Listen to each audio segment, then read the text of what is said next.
আসসালামু গাইস, আপনারা কেমন আছেন? ভালো আছেন? আজকে তরকারি ভাগ করতেছে নাকি দিয়া। আর এই দিন হলো দিয়ে আমি মুরগাটা বানাইলেছি, ঠিক আছে? মুরগা বানাইয়া মানে আমি ধুয়ে টুয়ে সব পরিষ্কার করে মানে আলুও কাটিয়ে দিছি।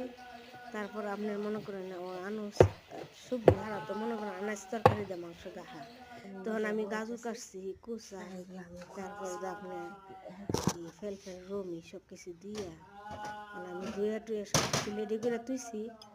নামাজ টামাজ ফিরে নন্দা বইছি। তো দেখেন আমি মশলাটা কষাইতেছি, কষার পরে এই যে মুরগাটা আমি দিয়ে দিব। তারপরে মনে করেন আনাজটা মুরগাটা একটু কষে আসালে তারপরে আমি মনে করেন যে ইয়াটা দিব কি আনাজটা সবজি টবজি সব দিয়ে দিব। এরপরে আমি মনে করেন ভালোভাবে কষাই তারপরে দিব কি দেখি দেখেন। আর এর মধ্যে দেখেন আমার বাবার একটি ডাহা ডাকতেছে, তুমি এই ডাহা ডাকতেছে কি অবস্থা আমাকে হারাইতেছে কি করার আমি যে প্রতিদিন মধ্যে অবস্থা দেখছি না রাখি এই কান্দাকাটি করে হচ্ছে অনেক বিরক্ত করে রাখি।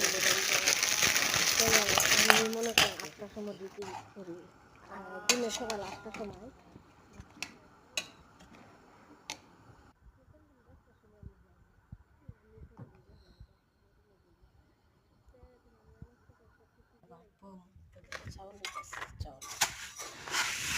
মনে করেন দইয়া বাচ্চা দিয়ে দিই।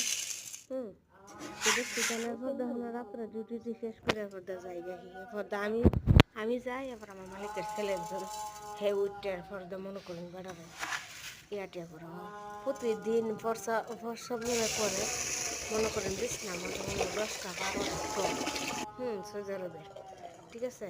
সারা দেশে এটা সবসময় দিল্লি করলাম তখন আমি এরপরও দেন ডাহাটাই করতেছে লাইট দিন 24 ঘন্টা ডাহাটাই করে পরে চিন্তা করুন কোন এটি যেভাবে হোক রাখতেই হোক কাজ করতেই হোক তারপর হলো করতেছে মন চাইতেছে সে করতে হবে।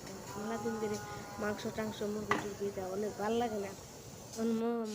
আমি টমেটোটা টানামো আর কাঁচামরিচটা আমি বাজিয়া টানায় মানে খোলা দিয়ে সেটা তারপর আমি ভর্তাটা বানাবো।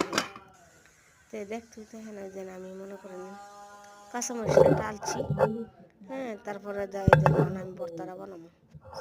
ভর্তা গরম ভাত দেখাইলে মনে একটু ভালোই লাগবো, মজাই লাগবো। মেলা দিন ধরে ভর্তা সত্তা করি না, আজকে করছি। তো দেখেন আপনারা এইভাবে করে খাইন। কি করবো? আচ্ছা, তো ঠিক আছে, আপনারা ভালো থাকেন, সুস্থ থাকেন, ভালো কমেন্ট করে শেয়ার করেন, সাবস্ক্রাইব করে